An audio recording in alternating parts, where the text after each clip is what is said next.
Hi friends, आइए हम समझते हैं रिट ऑफ मैंडामस क्या है। जो डिफरेंट टाइप्स ऑफ रिट्स हैं उसमें से एक कैटेगरी है जो रिट ऑफ मैंडामस है। और कब रिट ऑफ मैंडामस फाइल किया जाता है हायर कोर्ट में। जो रिट ऑफ मैंडामस है, जब कोई गवर्नमेंट ऑफिसर या लोअर कोर्ट अपना ड्यूटीज परफॉर्म नहीं करे, उस केस में जो रिट पिटीशन है रिट ऑफ मैंडामस फाइल की जाती है। और रिट ऑफ मैंडामस जो फाइल की जाती है वो उसके डिफरेंट सिचुएशंस होती है और परिस्थिति होती है। लेकिन आपको याद रखना है कि रिट ऑफ मैंडामस अब तभी फाइल करे जब ऑल द जो अल्टरनेटिव माध्यम है वो सारी चीजों का एग्जॉस्ट हो गया और अब आपके पास कोई रास्ता नहीं है। उस केस में ही आप रिट ऑफ मैंडामस फाइल करें। दूसरा है कि ये कब फाइल होती है। रिट ऑफ मैंडामस एक जो अगेंस्ट है गवर्नमेंट ऑफिसर के अगेंस्ट आप फाइल कर सकते हैं जो अपना ड्यूटीज परफॉर्म नहीं कर रहे हैं, या जो इंफॉर्मेशन चाहिए जो पब्लिक प्लेटफॉर्म पे अवेलेबल होनी चाहिए वो नहीं दे रहे हैं, उसको देने से मना कर रहे हैं, उस केस में हो सकती है। या जो लोअर कोर्ट है वो भी अगर अपनी ड्यूटीज परफॉर्म नहीं करे, उस केस में आप रिट ऑफ मैंडामस फाइल कर सकते हैं। तो अगेंस्ट द गवर्नमेंट ऑफिसर्स और द लोअर कोर्ट।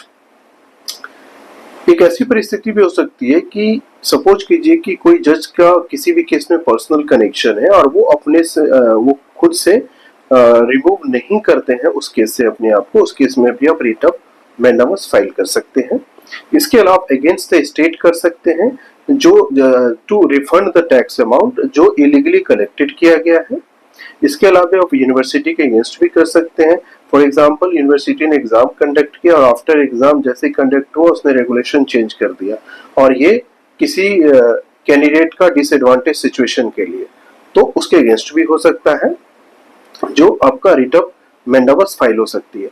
दूसरा है कि इनकम टैक्स जैसे ट्रिब्यूनल है, जैसे इनकम टैक्स ट्रिब्यूनल ने एक ऑर्डर पास किया और इनकम टैक्स ऑफिसर ने उस ऑर्डर के इंस्ट्रक्शन को मानने से इनकार करता है, उस केस में भी रिट ऑफ मैंडामस फाइल की जा सकता है।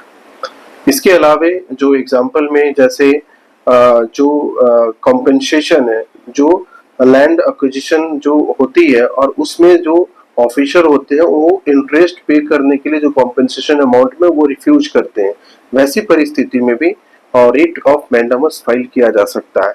और बहुत सारे जो परिस्थिति है जहाँ पे रिट पिटीशन यानी रिट ऑफ मैंडामस फाइल करने की आवश्यकता हो सकती है। बट याद रखिए कि रिट ऑफ मैंडामस में तभी जाना है जब आपके पास कोई भी और अल्टरनेटिव साधन नहीं हो और सारे आप वो एग्जॉस्ट हो गया।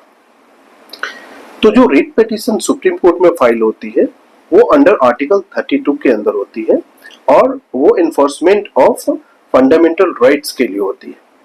लेकिन जब हम हाई कोर्ट में रिट पिटीशन फाइल करते हैं अंडर आर्टिकल 226, उस केस में for enforcement of fundamental rights as well as the statutory rights के लिए हम रिट पिटीशन फाइल करते हैं। तो जब हम सुप्रीम कोर्ट में रिट पिटीशन फाइल करेंगे for enforcement of fundamental rights only, but in case of high court में जो रिट पिटीशन फाइल होती है अंडर आर्टिकल 226, उस केस में एनफोर्समेंट ऑफ फंडामेंटल राइट्स का भी एज वेल एज जो स्टैट्यूटरी राइट्स है उसको भी एनफोर्समेंट के लिए आप फाइल होती है रिट पिटीशन।